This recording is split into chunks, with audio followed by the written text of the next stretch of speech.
Olá, sejam todos bem-vindos ao Papo de Shipping, podcast que desvenda os segredos do transporte marítimo e te apresenta os bastidores da logística global.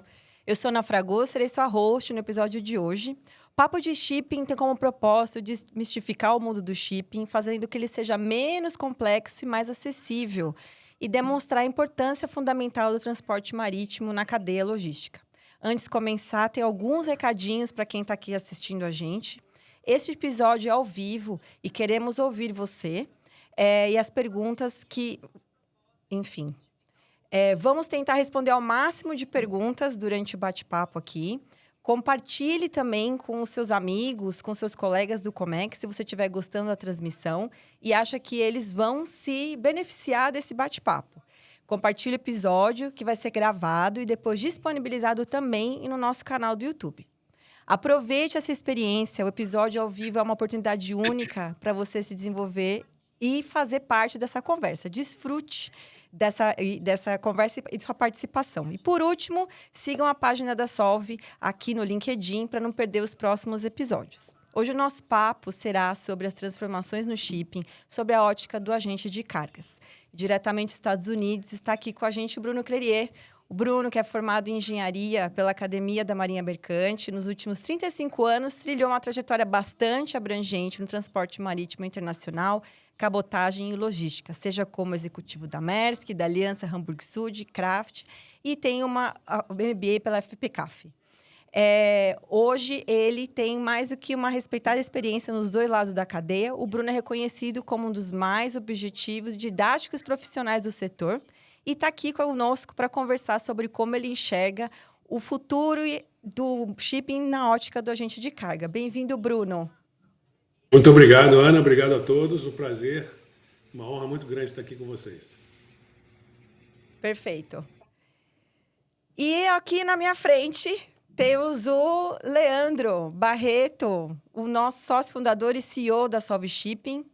O Leandro tem uma trajetória de mais de 20 anos de atuação em Marketing Intelligence, na Hamburg Süd e na Datamar, e ele é quem conhece muito da história do shipping aqui no Brasil. Praticamente nossa enciclopédia nacional do shipping, né, Leandro?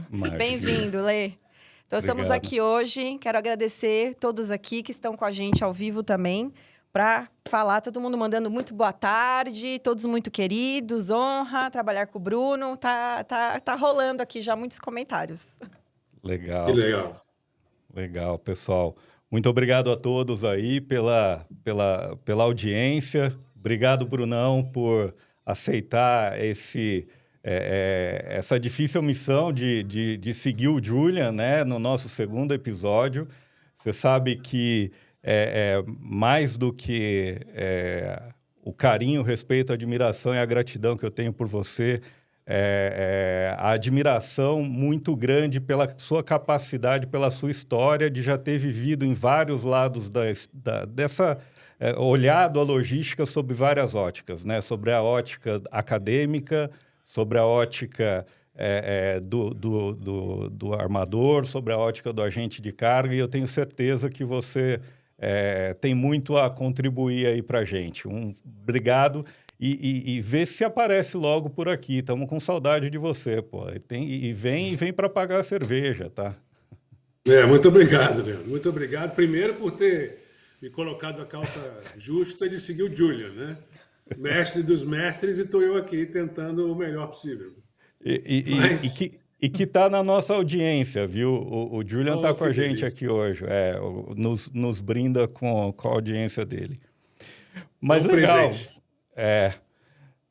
Brunão, vamos começar então, né? Que a gente veio aqui para colocar algumas perguntinhas aí interessantes para você. Conta um pouco para a gente como é que você enxerga, né, com toda essa sua experiência de todos os lados, né, vivendo a evolução dos agentes de carga aí nos últimos 20 anos de diversas óticas. Como é que você enxerga a evolução desse setor? Olha, Leandro, acho que a gente devia pelo menos ancorar o assunto definindo a essência do agente de carga, né? Eu acho importante a gente ter essa visão conjunta para usar isso mais para frente como referência no nosso bate-papo. Então, o agente de carga, na minha visão, é um facilitador. E esse facilitador, ele ajuda as partes interessadas a transferir cargas entre fronteiras internacionais. E aí eu coloco fronteiras internacionais como um fator conclusivo e importante, porque você tem toda a burocracia de aduana e fiscal dos países envolvendo também esse elemento do agente de carga. Então, se a gente consegue separar isso, o agente de carga é um facilitador, vamos colocar isso numa caixinha, que a gente volta nele já já, né? E aí, falando de evolução, você está falando de um momento inicial para um momento final. E esse momento inicial que você me colocou são os anos 2000, certo? Novo Exato. milênio. Isso. Então, a gente já parte de um mundo globalizado, onde auge você da globalização, auge da containerização. Isso aí. Você tem a fábrica do mundo na Ásia e o maior consumidor do mundo nas Américas. Ou seja, um descasamento de produção e consumo. E você também tem, na Ásia, mais que 4 bilhões de pessoas, ou seja, mais da metade da população mundial está na Ásia. E o celeiro do mundo, em termos de países individuais, está nas Américas. Os Estados Unidos e o Brasil são os 2 maiores produtores mundiais, como países individuais, né? Então, você tem essa troca de mercadorias acontecendo o tempo inteiro, de uma forma intensa, e aí eu pego lá na caixinha de novo o agente de carga e coloco nessa bagunça, né? Para quê? Para facilitar com que isso aconteça, né? E aí você vai para os anos 2000, onde já existe internet, mas não existe mídia social. Então, a internet, na minha visão, à época, era uma coisa passiva. Você vai à internet, consulta e sai. Havia algumas empresas pequenas de mídia social, mas todas quebraram na bolha do .com, né, do .com, que estourou em 2000. E aí você tem, em 2004, finalmente, o Facebook, onde as pessoas começam, então, a trocar em tempo real suas opiniões, suas emoções e suas informações. E aí vem 2005 o YouTube, onde você consegue aprender online, ou seja, eu tenho alguma curiosidade, eu tenho alguma vontade específica, vou ao YouTube e me satisfaço imediatamente com isso. Aí você tem em 2006 o Twitter. Aí você começa aí a brigar online, né? Twitter a gente começou a usar para brigar online, né? Então você tem a troca imediata, uma interação real time pelas mídias pelas mídias sociais, culminando com o Instagram em 2010, onde até transação comercial você pode fazer online. Você compra uma coisa que você viu e gostou, né? Então você percebe que nesse período de 10 anos, o imediatismo do consumo da informação ficou exponencial. E se isso não é satisfeito, você não consegue ter sucesso. Então, o que eu comento aí em 2013, depois dessa explosão de acesso à informação e de imediatismo de consumo de informação, em 2013, o que acontece? O Flexport, fundado primeiro o Forwarder, agente de cargas digital, cuja proposta de valor era visibilidade, total visibilidade na cadeia. Então, você vê aí como as coisas evoluíram. A essência do agente de carga permaneceu a mesma. Eu continuo tendo que facilitar troca entre países com suas idiosincrasias burocráticas de aduana. Mas a velocidade com que isso acontece e a necessidade de informar a todo tempo e em tempo real foi a grande mudança que aconteceu entre esse momento inicial 2000 e o momento final 2020, 2023. Então eu digo que a grande evolução, eu digo só para concluir, eu acho que a grande evolução do agente de carga nesses 20 anos foi a verdadeira revolução da tecnologia da informação. Então, você está dizendo que o agente de carga teve que se adaptar a essa nova forma das pessoas, né? Porque a pessoa a pessoa física também trabalha numa pessoa jurídica e ela estava acostumada na pessoa física a consumir a informação cada vez mais rápida e daí ela queria também na pessoa jurídica, na hora que estava embarcando, ter essa agilidade aí cada vez maior nas informações, certo? Sem dúvida nenhuma. Quem dita o passo com que o mundo muda é a sociedade.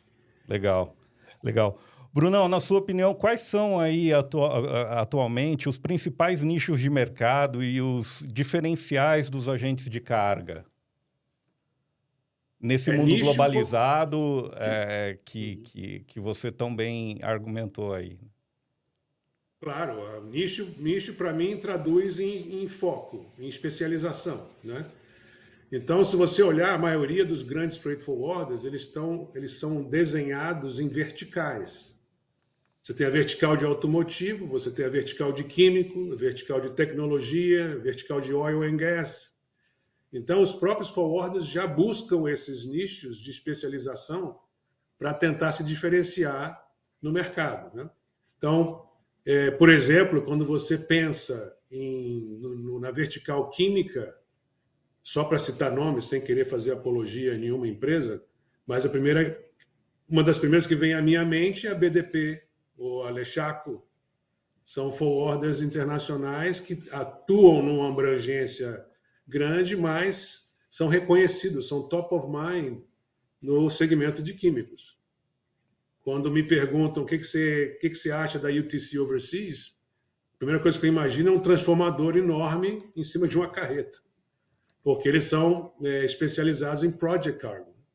Inclusive, bateram um recorde agora na Colômbia, acabaram de transportar por alguns quilômetros uma peça de 300 toneladas. Então, eu acho que o nicho, eu vou puxar até a sardinha para o meu lado. A Craft hoje, onde eu trabalho, a Craft é o maior consolidador neutro de carga do Brasil. Então, é um nicho específico, né? Principalmente quando você vai em carga perigosa, que você tem todo um cuidado de segregação e ainda assim tem o desafio de otimizar a utilização do container, é um nicho que não são todos que conseguem fazer. Nem o Então, eu acho que armador. isso. O armador, assim, você tem que entender uma coisa sobre o armador. O armador é uma empresa, é um nicho ou é um segmento da indústria extremamente asset intensive, né? Você pega um serviço de 7 navios que você vai começar, você já começa no dia 1 com uma pressão de compensar um custo de $170 mil por dia. Então, para você encher um navio, dar container, dar tripulação, você fazer todo o contrato de janela de atracação, enfim, toda essa parafernália inteira, o armador já nasce com uma pressão enorme para ter escala. Então, ele não tem tempo para se especializar. Ele precisa encher o navio. Então, isso é uma posição que quando a gente pergunta, quando a gente vai para o outro ponto da sua pergunta, diferenciadores, né? Diferenciais. Diferente não é igual, diferente é só não igual. O diferenciado é que agrega valor, né? Então, o agente de carga, qual é o diferencial que o agente de carga tem comparado ao armador? É que eu sou asset light. Eu tenho a flexibilidade e adaptabilidade que uma empresa que tem assets muito pesados não consegue ter. Então, por exemplo, eu tenho uma rota normal, regular, de Santos para Hamburgo, onde eu saio com 5 contêineres de 40 pés toda semana, 10 contêineres de 40 pés toda semana. Se eu só tenho 5, eu saio com os 5. Mas eu não vou gastar por 10. Uhum. Que um armador, se eu estou em Santos para Hamburgo, se eu não encher os 10 slots, eu continuo pagando por 5 deles. Perfeito. Então, a agilidade e adaptabilidade que o agente de carga tem, por ser asset light, é um dos grandes diferenciais, na minha opinião, quando estamos aí comparando com a nova moda do armador integrador, né? Exato, Perfeito. exato. Uma pergunta aqui, Leandro, que eu acho que está relacionado um pouco com a sua primeira pergunta, e essa aqui que o Bruno está respondendo agora, que veio do nosso querido Glaucio Vargas, E ele pergunta, Bruno, como você vê o futuro das plataformas digitais no cenário do agenciamento de cargas, considerando este novo formato atualmente, né? Como você vê essa... Não, a plataforma digital são formas de transacionar. Eu vou Exato. continuar recebendo a ligação, eu, agente de carga, vou continuar recebendo telefonema e fazendo booking. E as plataformas digitais só facilitam essa troca de experiência, essa troca, essa negociação e esse contrato de trabalho entre nós, né? Que alguns no mercado não querem mais fugir delas, ou seja, os armadores empurram os clientes para as plataformas digitais em prol de ter mais produtividade e menos custo fixo com staff e Exato. pessoas, mas algumas culturas não querem isso. Principalmente o executivo ou o profissional sul-americano, ele quer falar com alguém, ele quer saber se você viu o meu container ser carregado. Perfeito. Né? Então, esse tipo de prestação de serviço e essa sensibilidade a como que eu vou prestar esse serviço a você, de uma maneira que você perceba esse serviço como qualitativo, eu tenho que me adaptar ao que você quer, não tenho que impor a você o que eu acho que é melhor. A gente está Então, esse é o falando grande diferencial que eu acho. A gente está Perfeito. falando num atendimento humano versus um atendimento digital, né? Isso. E o Glaucio perguntou sobre isso, como é que eu vejo essas plataformas digitais maravilhosas e vão continuar se expandindo o uso delas, porque ela facilita a troca comercial entre as empresas. Você ganha tempo, você ganha produtividade. E isso nunca vai mudar, pelo contrário, só vai se exacerbar. A única ponderação que eu fiz é que isso não pode ser a única forma Com de certeza. você transacionar. Continua gerando oportunidades de outros lados também, né, Bruno? As Perfeito. novidades geram outras oportunidades também, né? Eu concordo super com o que você falou. Legal. Ô Bruno, dentro dessa classe agente de carga, a gente tem aí os famosos local heroes, né? A Craft, por exemplo, uma delas, assim, cada vez mais global, mas... E os grandes agentes globais, né? A KN, a DHL e tudo mais. Você vê alguma diferença relevante de atuação dessas dois Sem tipos? dúvida. Conta pra gente. Não, vou tentar. Acho que a melhor maneira que eu posso fazer você entender a minha visão dela é via um tripé. Você Tá. imagina um tripé que cada perna é a primeira estrutura, a segunda serviços e a terceira custo. Aí a gente vai para entender em qual cada um se encaixa. A estrutura do Local Hero é pequena, foco total, né? Permite esse foco, você ser pequeno, você ser ágil. E a estrutura do grande é parruda, é pesada, né? Porém, isso te dá escala. Aí quando você vai para a perna do serviço, para o Local Hero eu consigo fazer um serviço personificado, personalizado, né? Eu entendo perfeitamente o que o cliente quer, conheço a esposa, os filhos, o aniversário da avó, sabemos exatamente o que eles querem, como eles querem ser atendidos. Enquanto que o grande, ele tem uma estrutura muito importante de processos.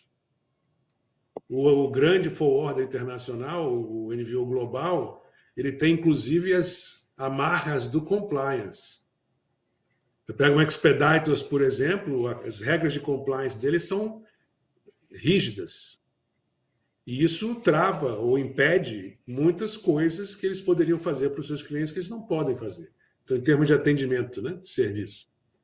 E a parte de custo, eu enxergo que o Local Hero ele tem um custo fixo leve, um custo fixo mais baixo, mas o custo variável dele tende a ser alto, porque ele não tem a escala para comprar. Enquanto que o Global Forwarder ele tem um custo fixo mais alto, já que a maior rubrica de custo de um forwarder são as pessoas, e em contrapartida o custo variável dele é baixíssimo, porque ele tem muita escala, ele tem uma compra que é imbatível. Então, quando você abrange essa pergunta sobre esses três pilares, você entende que eles são bem diferentes. Legal. Muito bom. Bom, mudando um pouquinho de assunto agora, já deu para contextualizar aí, né, brilhantemente o trabalho dos agentes de carga e a diferença entre cada um dos tipos de agente de carga. Vamos falar um pouquinho do armador agora. Os armadores acabaram carregando a culpa aí, né, durante a pandemia dessa alta dos fretes, né? Mas a gente sabe que a verdade é que todos os elos da cadeia ganharam bastante dinheiro em 2021 e 2022. Todo mundo capitalizou bastante, certo? Sem dúvida, sem dúvida. A maneira mais fácil de você entender isso é pega a demanda de um lado e a oferta do outro, né? A demanda absurda, o mundo fechou, o mundo parou, a demanda por máscara, cilindro de oxigênio, bens hospitalares, todo mundo ficou em casa trabalhando de casa, precisa de impressora, vídeo, câmera para fazer videoconferência, É, mesa de escritório. E, além do mais, essas pessoas que ficaram em casa ganharam um chequinho do governo. E essa grana que entrou, eles não podiam gastar com restaurante, cinema, teatro. Então, para onde é que esse dinheiro foi? A Amazon. Explodiu a compra de e-commerce no mundo inteiro. Então, essa demanda absurda de um lado, quando você vai para a oferta, você não tem nem motorista para caminhão. Não tem afastado caminhão, por Covid, né? não tem chassi, não tem container, não tem espaço em pátio, não tem portainer, não tem berço para atracar. E cada vez que a China fechava e abria de novo, vinha aquela onda, aquele tsunami de carga, que os terminais não têm estrutura para receber tudo isso de uma vez só, com 100 navios parados em Long Beach para atracar por 90 dias, 45, 50 dias. Loucura. Então a da oferta se colapsou. Demanda altíssima, frete de US$ 25.000. É bom frete de US$ 25.000? Não. Mas desculpa, frete de US$ 50 e 40 pés nos anos passados também não era nada bom. Então, Exato. acho que sim, você tem toda a razão, e a cadeia logística inteira, voltando na caixinha da essência do agente de carga, que é um facilitador, a troca entre países intensificou, o agente de carga se beneficiou, assim como os armadores. Legal. Você, em algum momento, acreditou que a gente... você falou do frete de US$ 50, mas você acreditava que depois dessa pandemia, dos fretes terem atingido os níveis que atingiram, que a gente poderia ver de novo o frete abaixo de US$ 500? Não, eu honestamente não. Eu até entendo porque você tem hoje uma demanda bem mais branda do que foi. Todo mundo comprou tudo que tinha que comprar e mais o que não precisava, o que precisava e o que não precisava. O dinheiro hoje é gasto em serviços, né? Todo mundo ficou 2, 3 anos sem viajar. Então, empresas de viagem, cruise lines, restaurantes, isso tudo está explodindo de recorde de lucratividade. E, obviamente, a transação de bens caiu, porque as empresas estão sobreestocadas, porque a demanda não continuou no pique que vinha. Então, obviamente, essa transação caiu. A gente entende isso. E, além disso, você tem aí uma sobreoferta de espaço, o order book das empresas de navegação cresceu bastante. Você em 2021, 2022, acho que colocou aí 1,1 milhão de TEUs por ano no mercado, e agora em 23, se eu não me engano, vai para 2,3 milhões de TEUs, e 2024, 2,8 milhões de TEUs entrando no mercado de capacidade nova. E a demanda não seguiu isso, e não vai seguir. Então, eu até entendo o porquê da pressão, mas eu ainda tenho a expectativa, Leandro, de que os armadores vão fazer os scrappings que são necessários, claro, não é a mesma proporção, mas vão fazer os scrappings necessários, e vão também usar dos artifícios que já sabem usar muito bem, dos blank sailings, dos low steaming, enfim, eu acho que eles vão ter essa consciência, e a gente vai pelo menos para impedir que os níveis cheguem aos níveis que já chegaram no passado, que são totalmente inaceitáveis para qualquer business para flourish, né? Ô, Brunão, hoje saiu um relatório do Alphaliner já mostrando o resultado médio, né, o EBITDA médio das empresas em um dígito, né, que ainda alto em relação ao que foi nos últimos 15, 20 anos antes da pandemia, ainda em 8,9%, salvo engano. Já tem aí a ZIN, a One High no vermelho, né, por 2 quartos seguidos, e também a gente já vê aí a Hyundai também com um resultado bastante ruim. Como é que está isso a Hapag-Lloyd já falando em contenção de custos, a COSCO já falando em contenção de custos, né? Como é que está isso no agente de carga? Hoje, umas semanas atrás a gente tomou um susto aqui com um anúncio da Kuehne+Nagel de 80 funcionários demitidos na filial de Santos aqui, né? Como é que você enxerga isso daí? Olha, essa notícia da Kuehne+Nagel me assustou um pouco, não pelo conteúdo, porque eu entendo perfeitamente o que foi feito. A Craft USA mesmo tem 3 pricings e 2 inside sales na Colômbia, 2 product managers no Equador, 2 product managers no Peru, para tentar. Tem uma célula inteira de customer service no Brasil, trabalhando para a Craft USA. Então, esse offshoring de serviço para contenção de custo, ela é natural. Parece que E um esses funcionário... empregos foram para a Colômbia, né? Colômbia. O custo empresa na Colômbia de um funcionário é 24% mais barato que no Brasil. Então, se você pensa bem, se o NVO já está com uma margem de lucratividade de 8%, 9%, se ele puder salvar 24% no bottom line, fazendo essa migração de staffing, isso é maravilhoso. Isso não é inconcebível não fazer. Agora, o que me assustou um pouco foi só a forma, porque parece que, se eu não estou enganado, que eu posso, como eu estou fora, é mais complicado ter acesso a 100% da informação, mas botou todo mundo numa sala só e falou tchau, todo mundo está demitido. 80 famílias. Então, não sei se foi a forma mais adequada, mas, enfim, cada empresa sabe onde aperta, né? Tem que fazer o que tem que fazer. Mas com a atitude em si, eu concordo, entendo e faço a mesma coisa por aqui. Entendido. O Brunão, o Julian, eu estava lendo aqui os comentários, a hora que a gente estava enaltecendo muito, ele falou menos. É Possível, humilde. pô. É um cara humilde.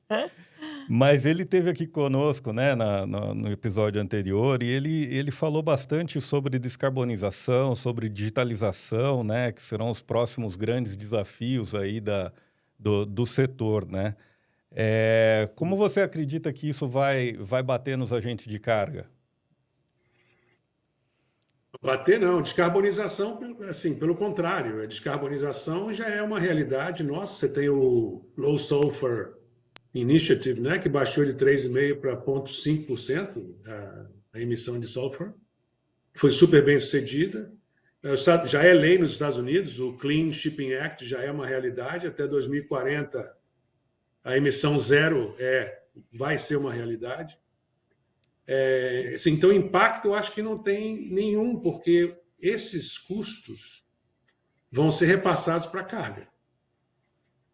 E devem ser, porque são custos para poder servir a carga. Mas o que Se eu você quero... não for emissão zero em 2040 nos Estados Unidos, o navio não opera, querido.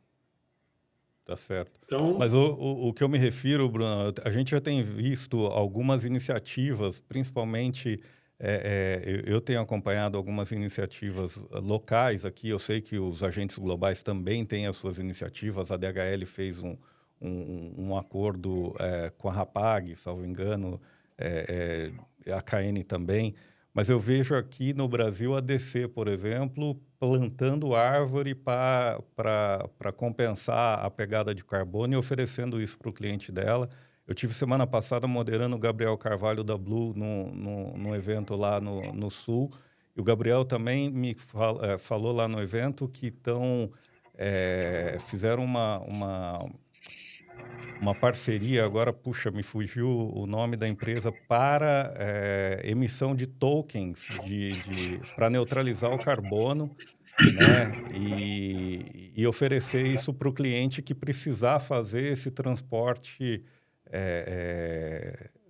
emissão zero, né? Você acha que isso é uma coisa que vem com muita força? Os agentes de carga vão ter que partir para esse tipo de iniciativa da DC, da Blue, da DHL? Leandro, eu comecei a fazer isso em, se não me engano, 2015 ou 2016, junto com uma empresa chamada Via Green, em Santos, onde a gente oferecia a compra de crédito de carbono para neutralizar as emissões de embarques. Tentamos implantar isso aqui no Brasil, principalmente para a indústria química, que eu achei que, como países como a Alemanha, eles são obrigados a ter uma cota de emissão, que acima disso eles têm que compensar com offsetting, e eles podem usar créditos das suas filiais internacionais para fazer esse offsetting. Eu achei que isso viraria no passado, não virou, a consciência à época não era a mesma do que é hoje, mas eu acho que todos vão fazer. A DHL tem um processo, você comentou DHL, o mais legal que eu vi deles não é nem o offsetting, é o insetting que eles chamam. Conversando com o diretor deles outro dia, ele me explicou que o insetting para a DHL, eles compram combustível verde e dão para os armadores ou empresas aéreas. E aí vão ao mercado e perguntam para os seus clientes, vocês querem fazer uma sociedade comigo nesse esforço? Se querem, eles são remunerados por isso. Se não querem, de qualquer maneira, ele comprou e já está lá o Green Fuel, né? Que é uma maneira muito mais ativa do que o offsetting sozinho. Então, eu acho que vai ser uma necessidade, ou porque empresas os sócios, os stakeholders vão exigir, ou que os governos vão dar créditos fiscais para quem faz. Então, isso vai vir, porque da maneira que está, não deve continuar. Os navios hoje, lendo uma reportagem outro dia, emitem tanto quanto a Alemanha inteira como país. Todos os navios operando no mundo. É demais. Tem que diminuir. Sim. Então, vão fazer, vai acontecer, os agentes de cargas vão capitalizar nisso, assim como quem estiver envolvido, né? As empresas que fazem o offsetting, que oferecem esse offsetting. Então, perdão, Legal. o telefone tocou. Lembrei o nome aqui, é a Ambipar, a parceria que a Blue fez. Bom, você acredita aí que os armadores de fato conseguirão oferecer essas soluções end-to-end para todos os clientes de todo mundo? Você já falou um pouco sobre isso, né? Mas a gente não continua vendo alguns... Durante a pandemia foi muito mais fácil, né? Ver esses esforços end-to-end. Agora que está sobrando capacidade, né? A gente tem visto a coisa um pouco diferente. Você concorda? Leandro, vamos primeiro dizer, ou estabelecer, ou reconhecer, pelo menos, por que os armadores querem entrar no segmento logístico. Porque há décadas que a Maersk, por exemplo, tem ciúme das margens da Kuehne+Nagel. Enquanto a Maersk colocava 5% de rentabilidade, a Kuehne+Nagel colocava 30%.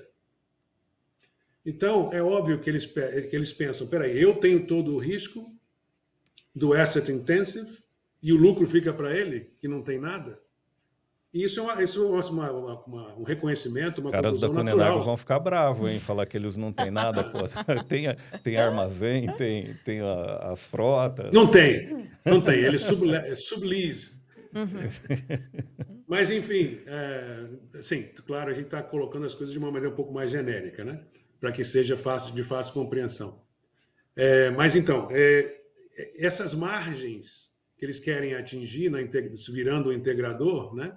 Cada armador está seguindo um caminho. A Maersk seguiu o caminho de compra e overrule da marca, né? Ou seja, a marca Maersk vira o integrador. E isso é um pouco agressivo, na minha opinião, porque quando você faz isso, você tem que entender o seguinte: uma empresa que tinha um valor, ela tinha um valor histórico.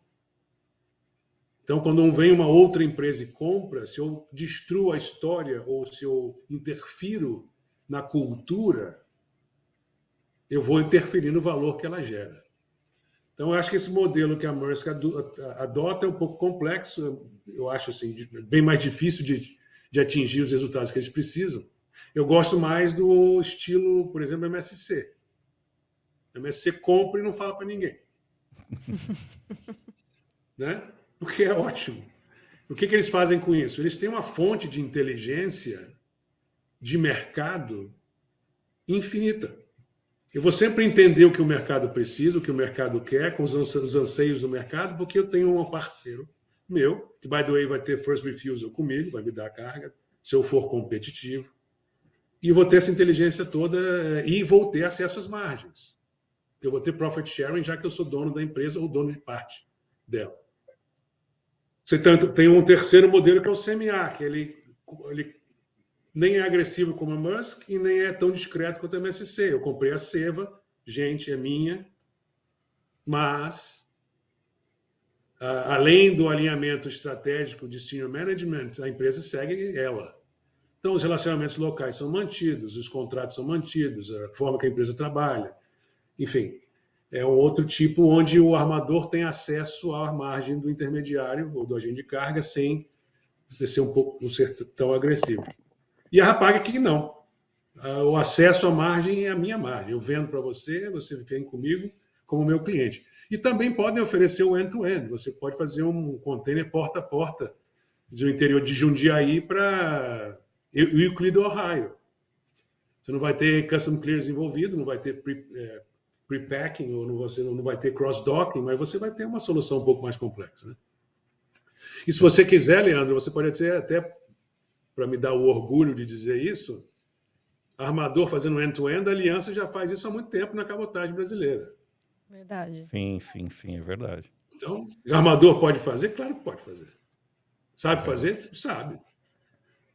Vai fazer isso no mundo inteiro, todo o tempo, para todo mundo? Para Não. todos os clientes. Impossível. Inclusive, tem uma análise, a gente estava falando da Maersk, tem uma análise da Linédica falando sobre isso, né? Sobre essa estratégia end-to-end na pandemia e pós-pandemia, né? Você chegou a ver isso? Vi, me chamou a atenção, inclusive, o número de 1,1% de retorno que a Maersk obteve, ou teria obtido, no Q2 de 2023 com as empresas logísticas dela, né? Mas aí é um pouco misleading, a gente tem que tomar um pouco de cuidado, porque o que a reportagem falou, ela falou sobre retorno no invested capital. A Maersk realmente enterrou 10 bilhões de dólares nesse projeto de virar um integrador, e desse segmento deles teve lucro de 115 milhões. Então, realmente, 1,1% parece tímido. Mas se você vai no EBIT do braço logístico da Maersk no Q2, é 4,7% de retorno, que não é tão ruim. Os armadores tiveram 5% a vida inteira. Agora, claro, Kuehne+Nagel teve 12%. Tem uma Mas eu curva não de acho que aprendizado seja... aí. Pois é, eu não acho que ter acesso ao end-to-end que é o problema. O problema talvez seja a forma que a Maersk está tentando ter acesso ao end-to-end profit margins. Legal. Brunão, eu te conheço bem, sei que você é um apaixonado por dados, né? E nesse mundo aí que a gente vive hoje, em termos de dados disponíveis para tomada de decisão, você acredita que eles estão evoluindo na mesma velocidade dessa evolução do setor, essa evolução que você começou lá falando, né, da chegada do Google, do Facebook e tal? Você quer me fazer chorar mesmo, né? Forma nenhuma. O que a Solve faz no Brasil é mágica, é fantástico. Bondade sua, amigo. Não, não, é verdade. Eu tomo decisões no mercado americano, graças a Deus eu tenho pelo menos uma ponta dela, que é Impo e Expo Brasil, do Golfo e do ECNA, onde eu consigo ver a utilização dos navios graças a você, porque senão eu não consigo saber.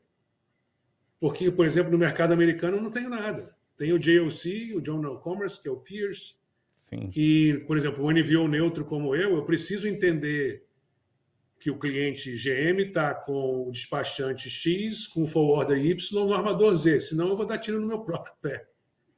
E eu não tenho essa visibilidade. Infelizmente, meu querido, vocês estão anos-luz na frente, eu parabenizo vocês por esse maravilhoso trabalho que estão fazendo, porque não existe no mundo algo tão importante, tão bem feito como isso. Oh, muito obrigado, amigo. Mas você sabe que você é um dos irresponsáveis por isso, né? A gente teve bons mestres e por isso a gente entende um pouquinho como é que funciona a cabeça de um armador e tenta trazer alguns dados aí. A culpa é do Julian, Leandro. É verdade. É verdade. Fica fácil para a gente. É isso aí, vamos pôr toda a culpa nele. Você, atualmente você tem, bom, você já respondeu, né, que não tem todas as informações que você precisa, né? Perdemos seu áudio. Ah, voltou. Na América do Sul, a gente tem algumas vantagens. A lei no Peru, por exemplo, exige que o dado seja transparente. O Equador tem algo parecido. No Brasil, a gente tem o Logcomex, tem vocês também dando a inteligência. Mas você vai para grandes economias da América do Sul, como a Argentina, Chile, não tem. Não é igual. Tem uma coisa ou outra, mas não é igual. E nos Estados Unidos não tem. Na Europa, muito menos. Ásia, nem se fala. Então, infelizmente, não temos, não tenho e faz falta. E por que você... Bom, agora falando um pouco da nossa dor, né? Depois desse seu elogio fantástico que a gente fica grato e honrado, a gente não tô rico não, Brunão. A gente não está vendendo tudo que a gente gostaria de vender. Tem muita resistência, a gente percebe muita resistência. O que você acha? É perfil, é cultura, é geração? Olha, na minha opinião, é um pouquinho de tudo. Você tem uma geração de profissionais que já estão na indústria há muitos anos, ou até mesmo na mesma empresa há muitos anos, que têm a ilusão de que sabem tudo que precisam saber. Infelizmente. Aí você tem outra ponta, você tem os profissionais mais novos, geração, sei lá qual é a letra agora, que são imediatistas. Então eles querem saber algo, vão correr atrás. Não tem no YouTube, no Instagram, eles desistem de procurar. Que não vão fazer o esforço de calcular. E além disso, você tem zona de conforto, você tem e até mesmo ignorância, complacência. Né? Então, infelizmente, Leandro, eu acho que é um pouquinho de tudo, viu? Legal. Triste, mas a gente está aqui, inclusive um dos propósitos aqui do nosso Papo de Shipping é esse, é tentar desmistificar, é tentar tangibilizar o trabalho que a gente faz, o como ele pode ajudar, né, as empresas aí no dia a dia. Bom, falando agora de futuro, como é que você acha aí que os agentes de carga brasileiros estão se posicionando para essas transformações que estão por vir aí na navegação, né? Não só da descarbonização, da digitalização, aumento do tamanho dos navios, o end-to-end. Como é que você acha que os agentes estão se preparando? Olha, Leandro, vamos separar então em duas categorias, né? O agente brasileiro que é parte de um mega NVOCC global, uma DHL Brasil, DSV Brasil, Kuehne+Nagel Brasil, esse pessoal está tranquilo porque ele surfa na onda da matriz, né? Que os investimentos são grandes. Então, isso eles vão estar bem, estão super bem preparados. Os agentes de carga de médio porte, principalmente aqueles que estão envolvidos com a aduana, com a liberação alfandegária no Brasil, eu acho super legal que alguns deles têm programas já desenvolvidos in-house para dar ao cliente dele transparência de qual NCM libera mais rápido, me libera mais difícil, qual porto aduanal, qual aduana é mais complexa, menos complexa. Eles têm coisas que dão inteligência e agregam valor aos seus clientes. Agora, tem muitos que, um pouco menores talvez, que o grande valor que eles agregam é a relação pessoal que eles têm com os clientes. Então, esse pessoal, eu acho que eles vão ser obrigados a se modernizar, eles vão chegar lá, não estão posicionados no momento para isso, salvo pela fidelidade do cliente dele, porque o tratamento que ele dá é ímpar.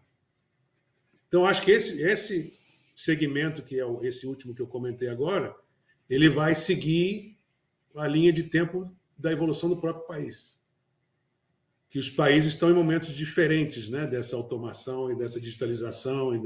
Então, acho que o agente de carga brasileiro ele tem esses 3 níveis distintos, cada um no seu momento, e os menores eles vão acabar sendo empurrados para isso, por necessidade, mas com o grande presente de ter a fidelização dos seus clientes pelo tratamento especial que dão. Né? Então, isso minha avaliação é basicamente essa. Vão chegar lá a hora que der. Você acha que a gente vai presenciar muitos M&As aí nesse setor, aqui no Brasil, sobretudo? Sem dúvida nenhuma, meu querido. Olha só a fome com a vontade de comer. Você tem o valuation das empresas, você tem várias maneiras de calcular quanto vale uma empresa, mas uma maneira fácil e bem utilizada, bem aplicada e bem aceita é o múltiplo da média de earnings dos últimos 5 anos. Poxa, nos últimos 3 anos é recorde de resultado. Então, as empresas nunca valeram tanto. Então, quem quer vender, quer capitalizar no agora. Eu tenho que vender agora. Porque daqui a 3 anos, a minha média de earnings vai cair e o meu múltiplo não vai ajudar tanto. E quem quer comprar, encheu o caixa de dinheiro. Então, quem quer comprar tem dinheiro, quem quer vender porque nunca teve tão bom o preço. Então, vai ter, já está tendo e vai continuar tendo, na minha opinião. Legal. Eu estou vendo aqui, a gente tem já tem boas perguntas aqui do pessoal que está seguindo a gente lá no LinkedIn, eu já vou fazer, mas só para a gente concluir esse raciocínio aqui,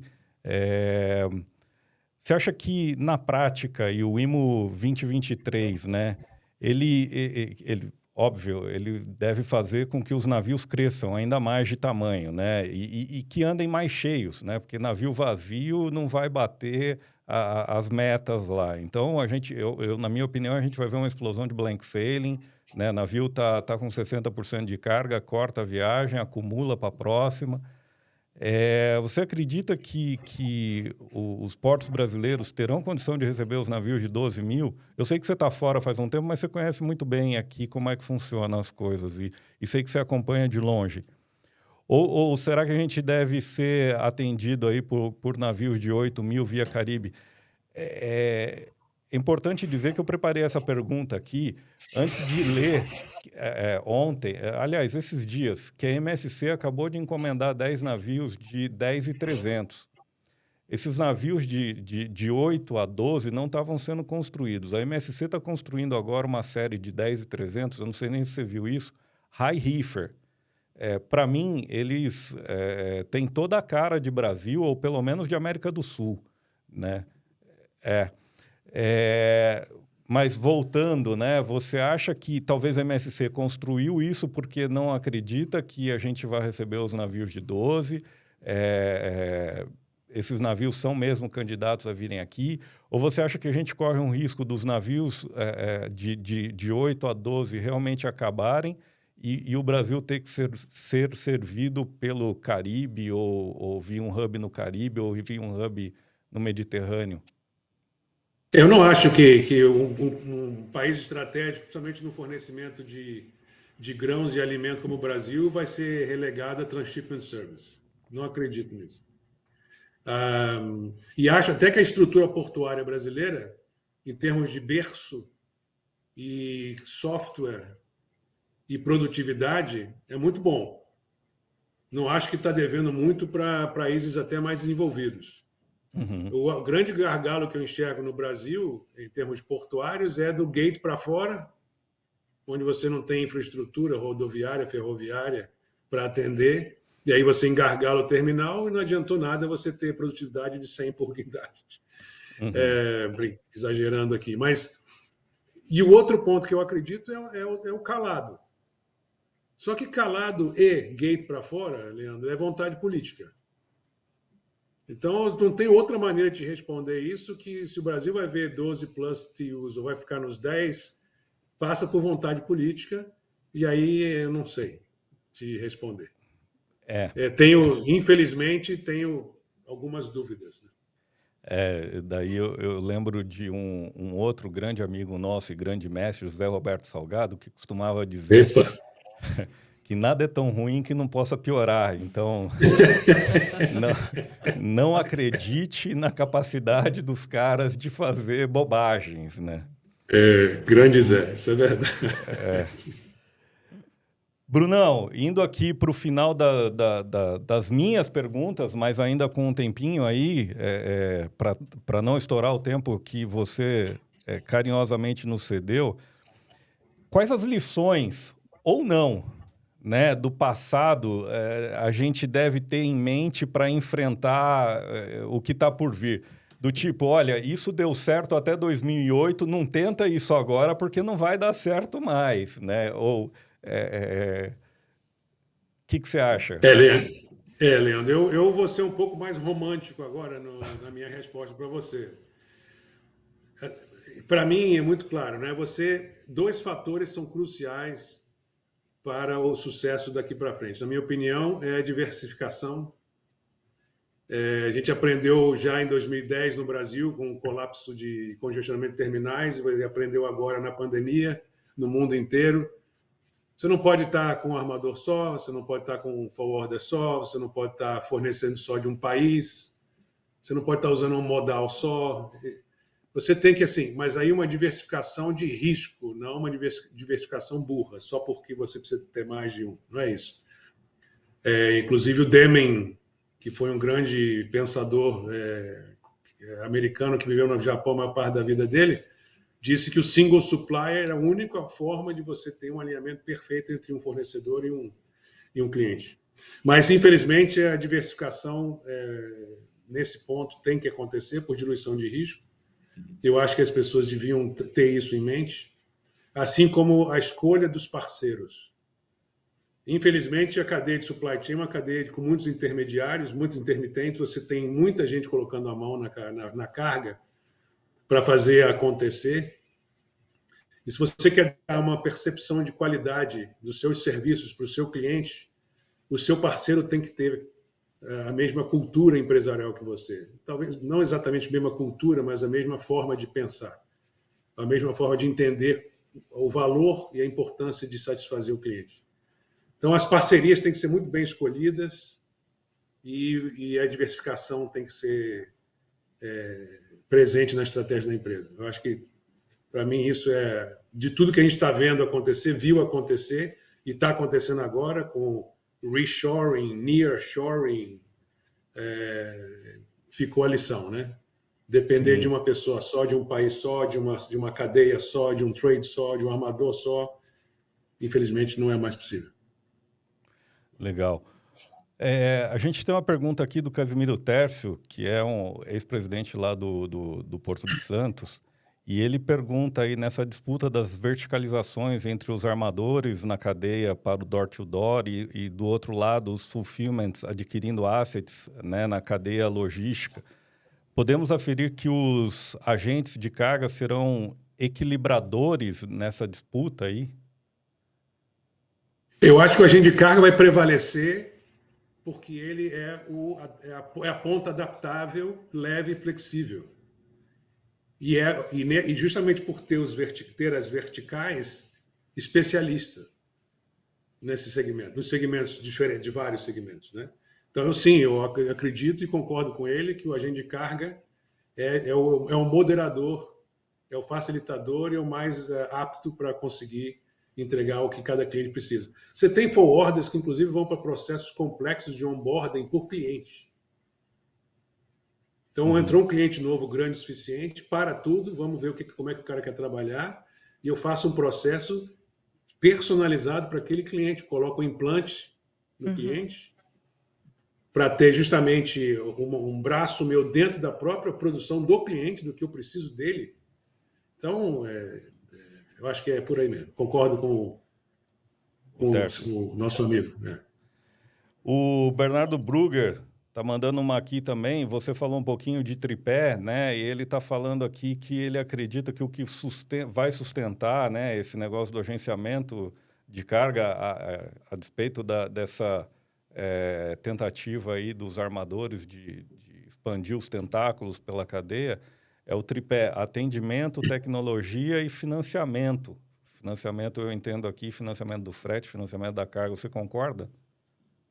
Olha, eu por vontade, sim. Caixa, o armador tem muito mais que nós. Então, financiar carga, ele pode financiar, como, por exemplo, a Ambev pediu para a Aliança, em um momento, 180 dias de crédito. O que é isso? Estou financiando ao cliente, né? Uhum. Então, o armador tem pulmão para isso. Agora, sem dúvida nenhuma, o atendimento que hoje o armador tenta empurrar para uma impessoal, né? Você vai para um portal, vai para um... Você não tem nenhum customer service assigned para você se você não for grande o suficiente para o armador.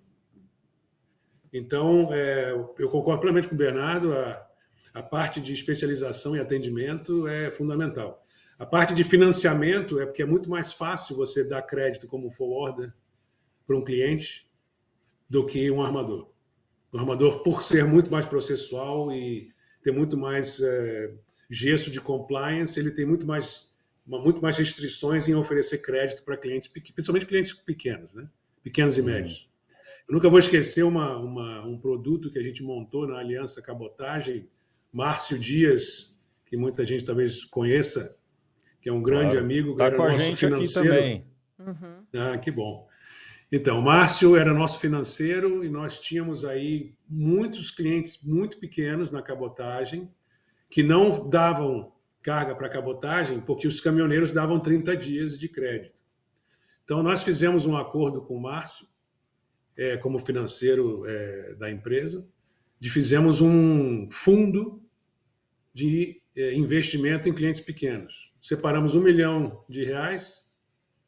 e demos esse R$1 milhão para 50 clientes pequenos. Nenhum deles nunca deixou de pagar.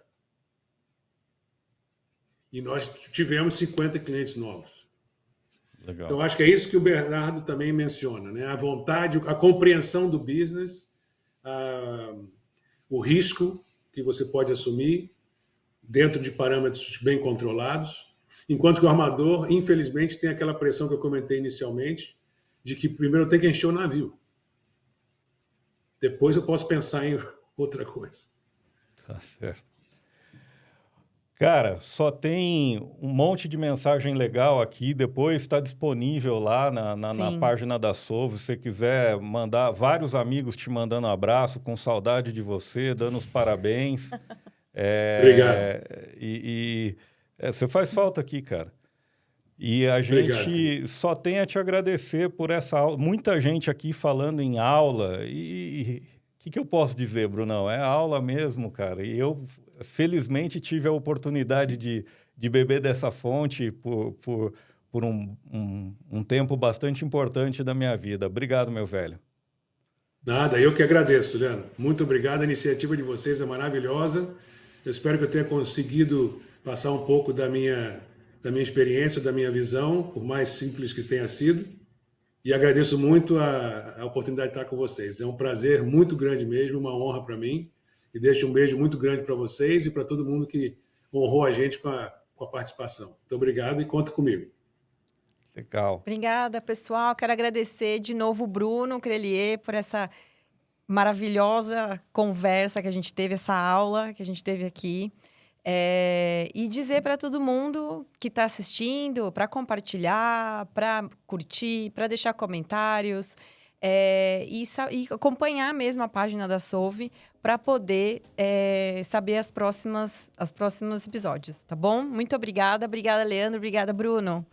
Até a Obrigado. próxima. Um grande beijo para Obrigado, vocês aí. Ana. Até logo. Valeu, Até a próxima. obrigado, gente. Tchau, tchau.